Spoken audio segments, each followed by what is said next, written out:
Thanks for joining us for today's episode of The Capitalist Investor.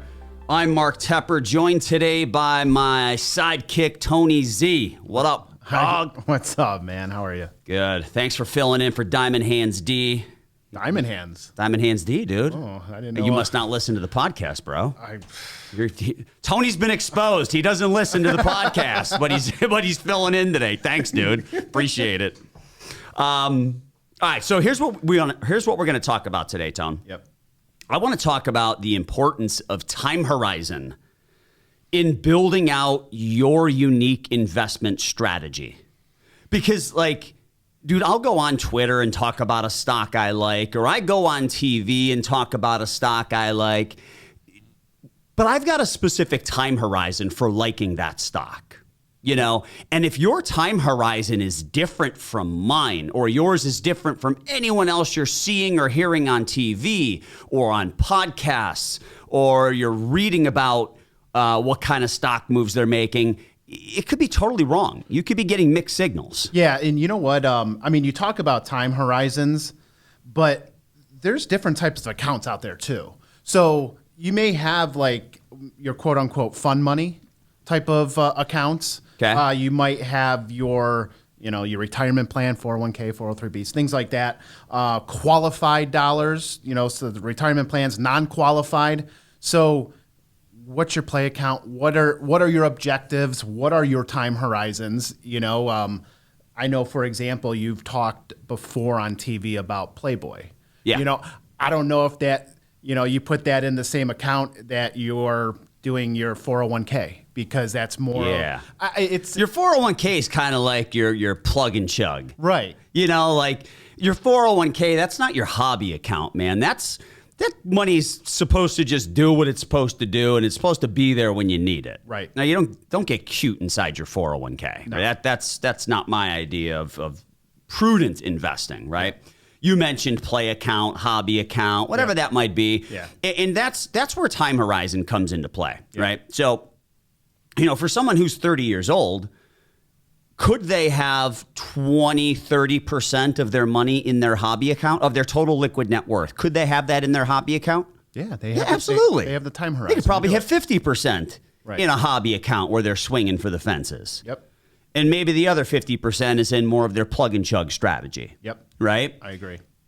So that's for a 30-year-old. Now, alternatively, let's look at a 60-year-old. Could a 60-year-old have 50% of their money in a hobby account, or 30%? No, because I've had those conversations. And we have to bring it back to planning. We have to bring it back to time horizon, risk tolerance, things like that. So Yeah. That might need to get scaled down to 5 to 10%, 10 being on the very high side. Yeah.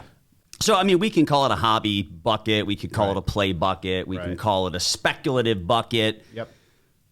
That's essentially, let's define that for the listener. So that's going to be those stocks where you're stepping up to the plate and you're swinging out of your shoes. Okay? Yep. What would fit in that bucket? Crypto. Yeah. Crypto would fit in that bucket. Bitcoin, Ethereum. If you're investing in NFTs or any of that stuff, that would fit in that speculative bucket. Yep. You thinking you know how to trade stocks, even though you have no education, right? In trading stocks. Right. So, in 2020, everyone was an unbelievable stock trader.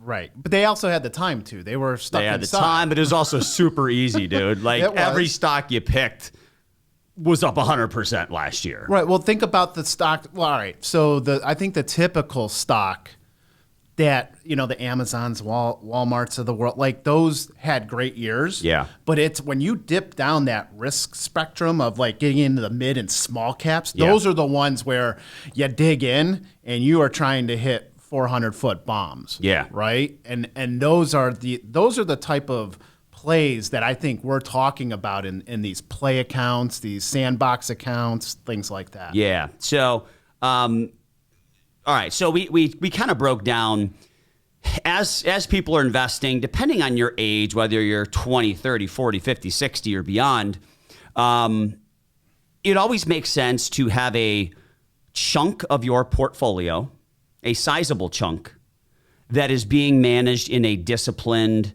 and diversified strategy. Yep. And for a lot of our listeners, that probably means you're not even messing with it. You have an outsourced financial advisor managing it, or you're in a bunch of mutual funds, whatever it might be. Right. It's being managed by somebody else, somebody other than you. You're not getting cute with it. Yep. Then you've got your cute account, right? Mm-hmm. Depending on your age, you can have more or less in that bucket.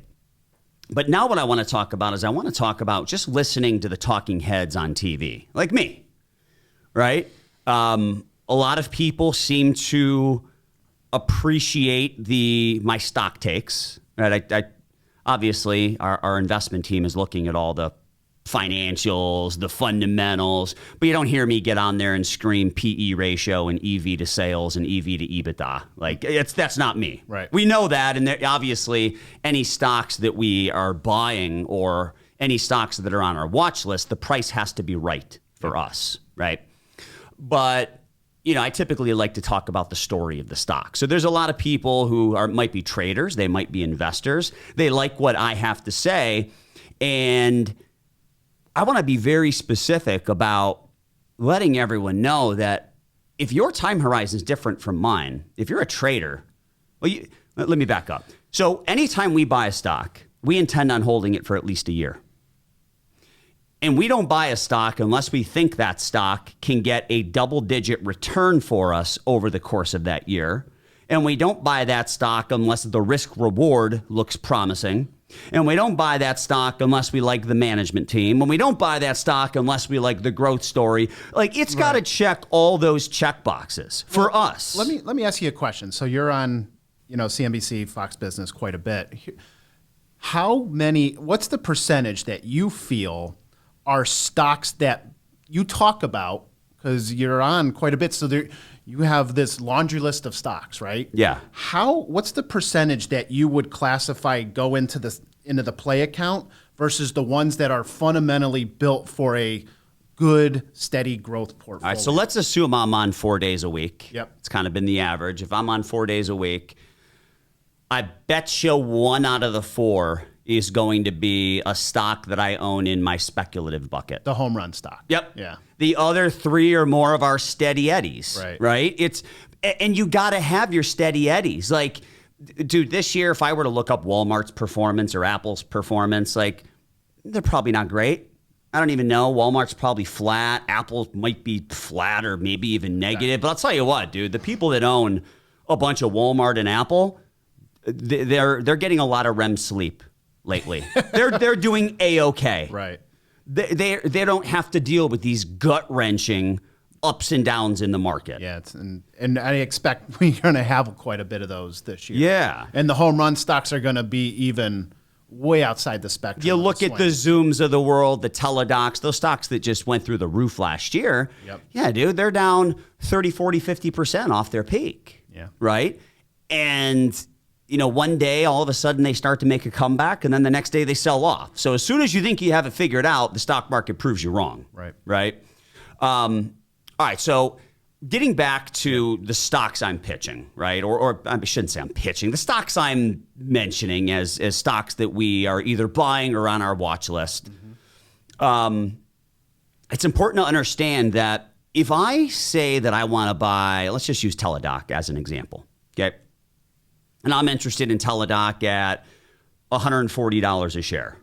Okay. And I think I mentioned that before. Teladoc in the 140s looks pretty nice, right? That does not mean that 3 months later, Teladoc might not be 120 or 100.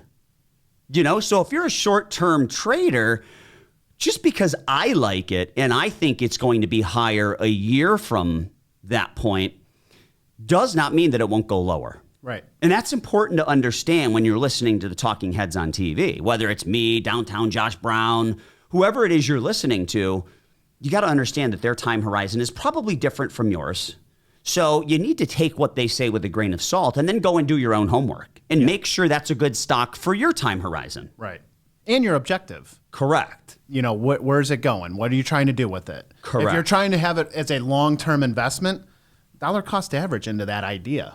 Right. Maybe you start off with 1/3 to 50% of your desired position on day one. Right. So if it does go down to that 100 mark, like you just said, like, oh, my trade is down 140 to 100, you can dollar cost average into it, so you get a better base. But if it's an investment, like now that's the prudent way to go, I believe. Yeah, So I agree. All right, so I think we hit on just paying attention to time horizon. Just because someone on TV or in the media likes a stock, that doesn't mean it's right for your time horizon. Right. Okay, listen to it and then go and do your own homework. The next thing I want to mention, Tom, is time horizons as it relates to someone's financial plan. Okay, so I had a talk with a prospective client about a week ago, maybe 2 weeks ago. The gentleman had about 1.5 million of investments, retired. He's got other income coming in for the next 4 years. And then his investment portfolio, which is 1.5 million right now, that needs to kick off income for him beginning in year 5. Right. Okay. Turns out it has to be about $100,000 a year. Yeah. All right. So, look, obviously this dude needs a full-blown financial plan, but we're going to work with rules of thumb here. We're going to work with the rule of 4. Yep. Okay. So the rule of 4 says you can take 4% out of your account every single year and you'll never run out of money, adjusted for inflation, all that stuff. Right. That rule is kind of dead. It's probably 3% now. Yeah. But let's use 4. Let's give the guy the benefit of the doubt. So I told him, all right, you're at 1.5 million. If you want to start taking out $100,000 a year 4 years from today, that means we got to be at 2.5 million. Okay. Are you comfortable with taking on a lot of risk? Because that's a 14% annualized return. Are you a miracle worker? Yeah, I'm not. I'm not. So, this is important because we had to be completely transparent with this dude. We couldn't say, yeah, bro, we can do it. Yeah, we got you. We got to say, hey, man, like these are some lofty goals. Right. Are you comfortable taking on all of this risk? And his answer was no. Okay, so now it's like, all right, so now we got to do a 14% annualized return over the next 4 years. God forbid, in year 5, we're in a bear market and your portfolio is suddenly down 25% that year. Yep. Like everything has to work according to plan or else it's not going to go well. Right. So this was kind of a think outside the box idea with them. I'm like, all right, man. So what if we did something like this? The average bear market, the time it takes for a bear market to recover its losses since 1928 is about 26 months. It's a little over 2 years. Okay. So let's bump it up to 3 years. Let's assume, God forbid, this dude, year 4 years come and go. We're doing a good job, and all of a sudden, boom, we're in a bear market. Right. Well, we don't want to touch that portfolio while it's in a bear market. Yep. Don't want to lock in losses, things like that. Yep. So let's plan for a 3-year-long bear market. So here was my suggestion to him. What if, so you're not comfortable taking on 100% risk. You can't go 100% stock. So you got 1.5 million. What if we carved out 300 grand at 100 grand a year times 3 years? That should be your safety net to get you through your bear market. Yep. Okay. Because we just said you'll regain your losses on average 26 months later. So we're going to buy them 36 months just in case it takes a little longer. Throw that in some sort of like an enhanced savings vehicle that can't go down, target mid-single digit returns with that, right? 4 or 5%, somewhere around there. That's what we'd be targeting. Yep. Then that gives us a permission slip to swing a little harder on the 1.2 million that's left. Right. And it gives us 7 years to work that miracle instead of 4 years. Right. And I don't know if you mentioned it, but he has this income stream over the next 4 years. Yep. Right. So he's fine. He doesn't need to tap the portfolio until year 5. Yep. Right. So now with a strategy like that, like as you said, we're now extending that 7 years because of the bear market, right when he needs to turn on income. That would be the worst possible time. And this show's all about time horizon. So this was a time horizon strategy, right, where we bought him time. Yep. Bought him time. And it gave us the ability to swing harder with the money that was left. Yep. I wouldn't be able to work for that guy and swing out of my shoes with the entire 1.5 million. To get to 2.5 in 4 years? I couldn't do it. And so we had to tell him that. Like, dude, we can't do that for you. Yeah. You know.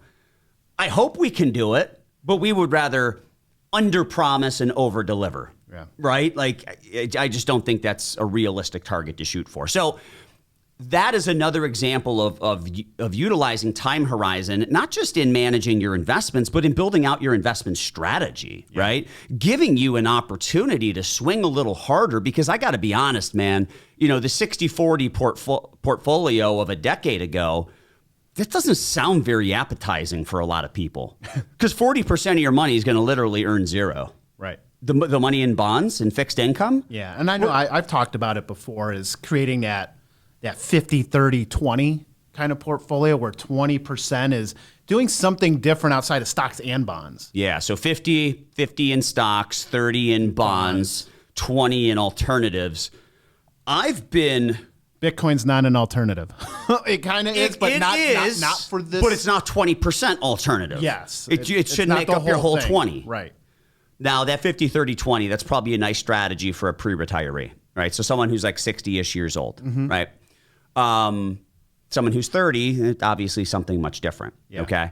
And still, I think 30% fixed income is scary, right?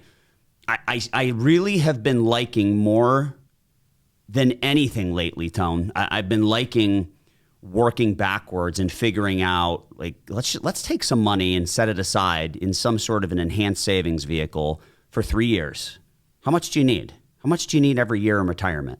Let's set that aside. Let's make sure you got 3 years covered. If you're more conservative, let's do 5 years. Right. Right? If you're more risk averse, we'll do 5 years. No big deal. Right.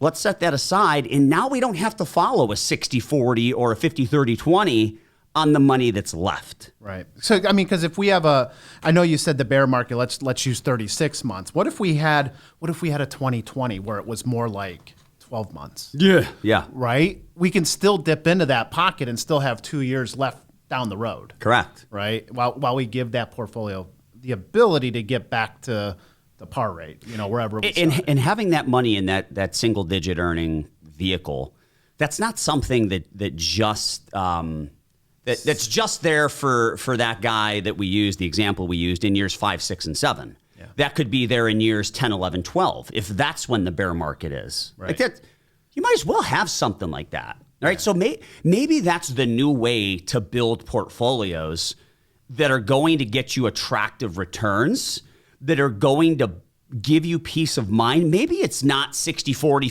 50-30-20. Maybe asset allocation just is dead. Like, maybe that's not the answer. Maybe the answer is, I just want to buy myself time so that I can get a little more aggressive. Because we've been living in a Tina situation. There is no alternative. All right.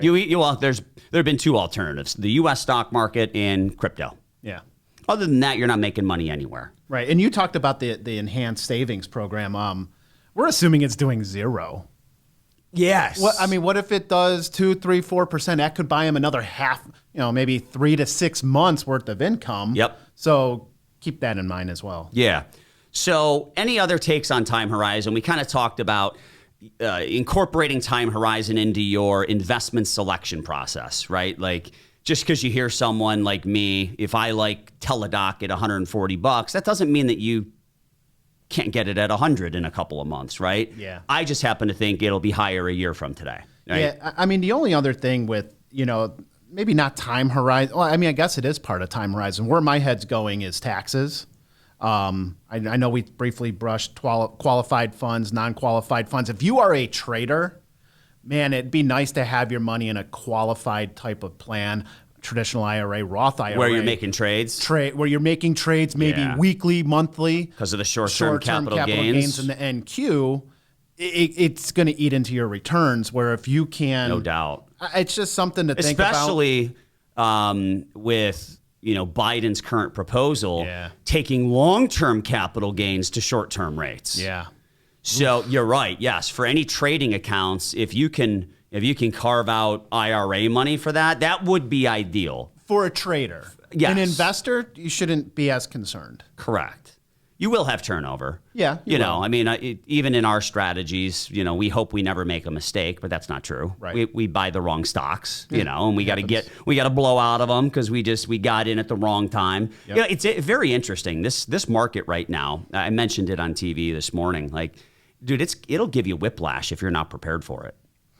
Like it's down so much one day, tech's the worst sector, and then all of a sudden tech leads the charge the next day, and it looks like it's rebounding from the dead, right? The swings are very, they're very wide right now. It's a very interesting market. It's not the easiest for a trader, but it's also very interesting for long-term investors right now. It is. You know, Maybe being in more of those steady eddies are stocks, Walmart, Amazon, Apple. For investors, like you said, you're going to get your sleep, right? Because they're not swinging all over the place. You're going to get that REM sleep just fine, right? If you owned Bitcoin when Bitcoin sold off 30 to 50% a few days ago, you didn't sleep that night, right? You know. Now, if you own it in the appropriate percentage, again, going back to your buckets you talked about, right? Like for me, crypto, it used to be 7% of my liquid net worth. It's down to about 5. I mean, it's gone down a little bit. Right. But I've been talking for a long time. Like I'm cool with that, dude. I'm comfortable. Yeah. If it went to 0, which I do not think it will, if it went to 0, I'm going to be fine. Yep. You know, so you just got to figure out that sweet spot when we talk about figuring out your different buckets. Yep.